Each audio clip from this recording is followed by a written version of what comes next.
اعوذ باللہ من الشیطان الرجیم بسم اللہ الرحمن الرحیم رب اشرح لی صدری ویسر لی امری واحلل عقدۃ من لسانی یفقہوا قولی آمین یا رب العالمین۔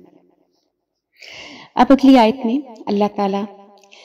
حرمت والے مہینوں میں لڑائی کے بارے میں بتا رہے ہیں، کیونکہ ایک مرتبہ ایسا ہوا کہ نبی پاک صلی اللہ علیہ وآلہ وسلم کو ایک علاقے کے بارے میں خبر ملی کہ وہاں کے جو کفار ہیں وہ آس پاس کے مسلمانوں کو اسلام سے پھیرنے کے لیے بہت تشدد کر رہے ہیں۔ تو آپ صلی اللہ علیہ وآلہ وسلم نے اپنے پھوپھی زاد بھائی حضرت عبداللہ بن حجش کو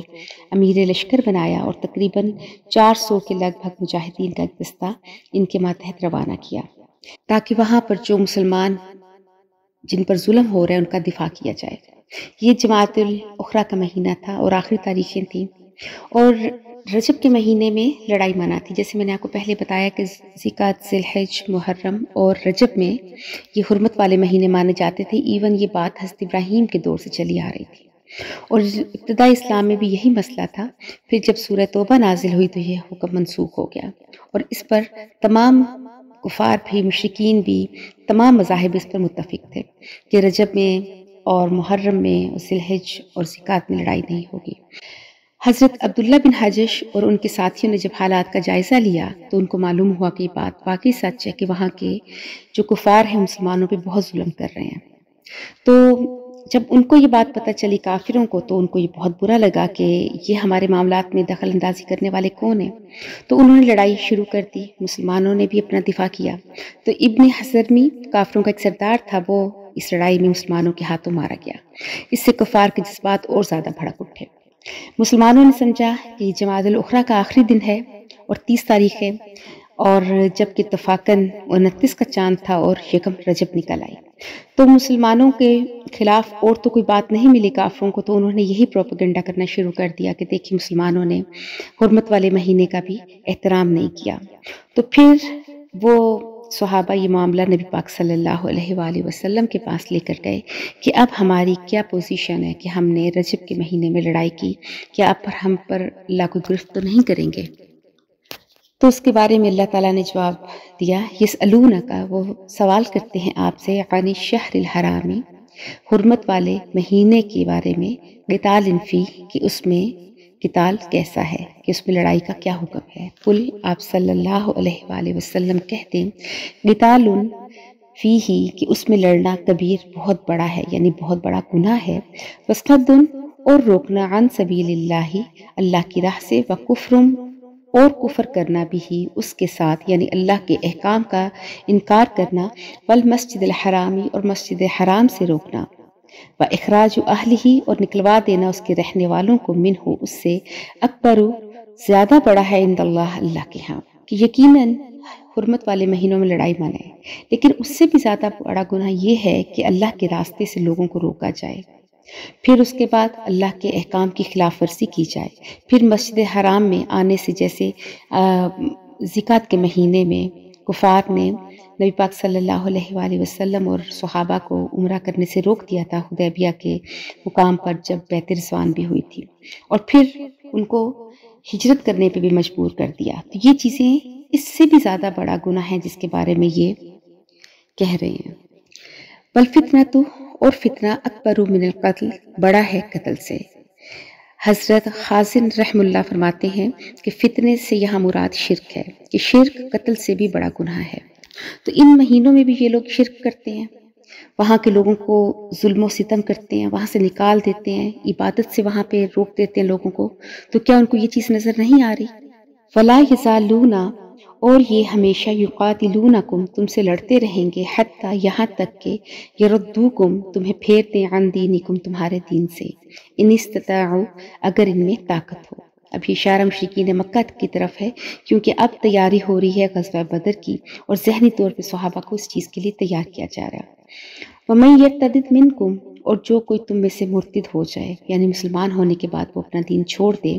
عن دینہ، اپنے دین سے، فَيَمُتْ، اور وہ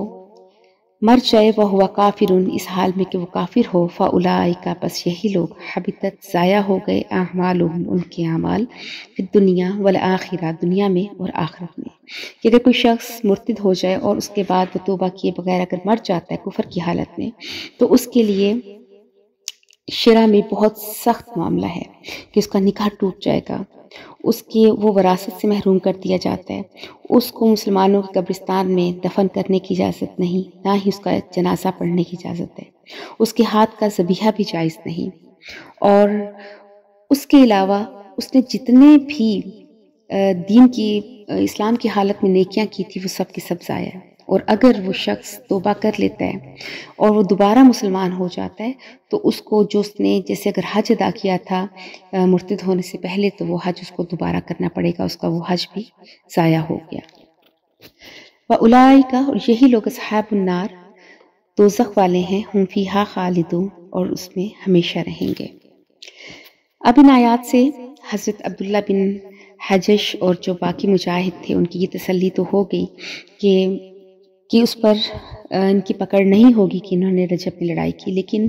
اب انہیں یہ تھا کہ کیا ہمیں اس پر کوئی ثواب بھی ملے گا یا نہیں۔ تو اللہ تعالیٰ نے ان کا یہ وہم بھی دور کیا اور فرمایا ان الذین آمنوا، بے شک جو لوگ ایمان لائے، والذین ہاجروا، اور وہ لوگ جنہوں نے ہجرت کی، وجاہدوا، اور جہاد کیا، فی سبیل اللہ، اللہ کی راہ میں، اولئک، یہی لوگ ہیں، یرجونا، امیدوار ہے، رحمت اللہ، اللہ کی رحمت کے۔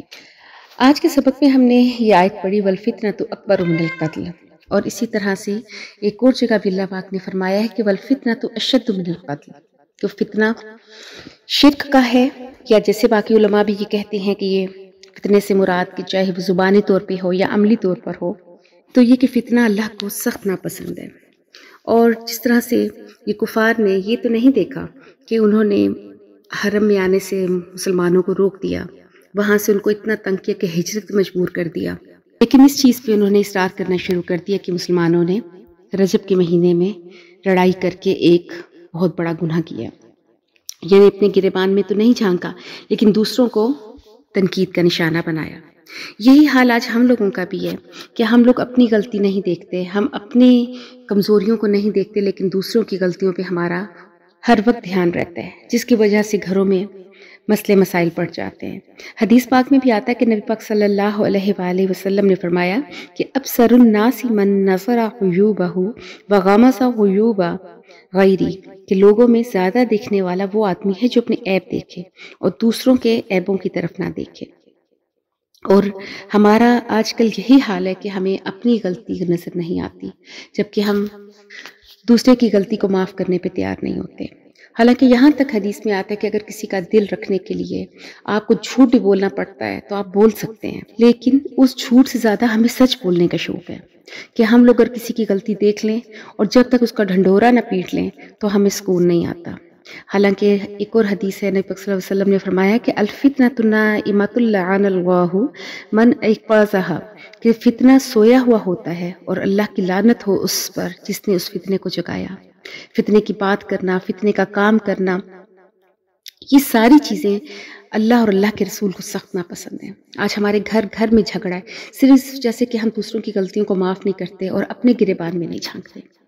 اس کے بعد اگلی بات تھی کہ جو لوگ مرتد ہو جاتے ہیں ان کے بارے میں اللہ تعالیٰ نے فرمایا کہ ان کے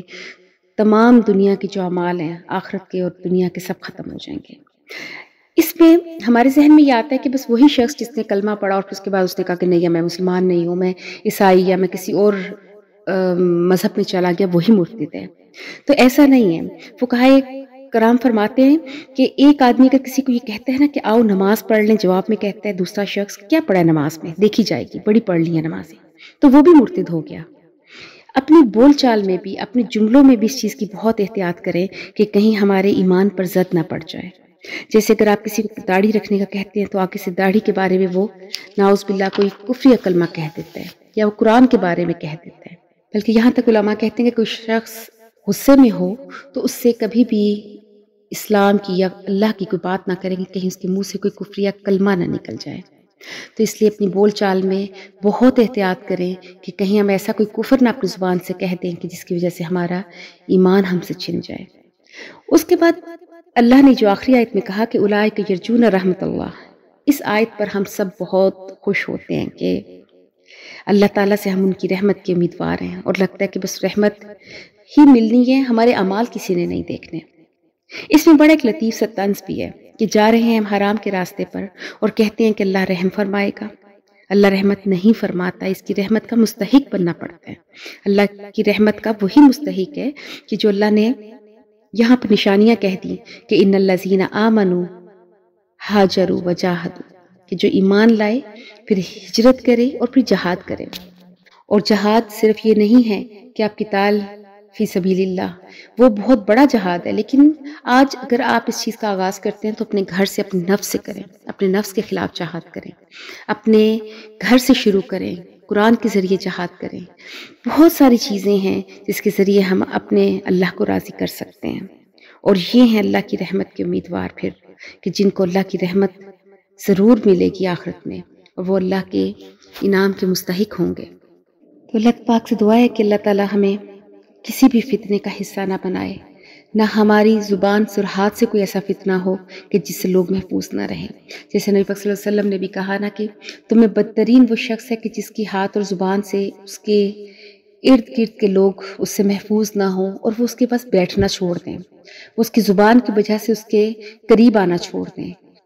یہ بہت ہی بدنصیبی کی بات ہے۔ تو جیسے میں نے کہا کہ اپنے نفس کے خلاف جہاد کریں، تو اپنے نفس کے خلاف سب سے پہلا جہاد یہی ہے کہ اگر ہمیں کسی کی بات بری لگتی ہے تو کوشش کریں کہ اس کو درگزر کریں، اس چیز کو آگے نہ پھیلائیں،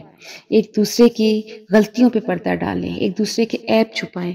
تاکہ ہم لوگوں کے دل ایک دوسرے سے دور نہ ہوں۔ اسلام نام ہے سلامتی کا اور امن کا، تو ہم آج جب ان آیات کو پڑھیں تو اس کے بعد ان کی تفسیر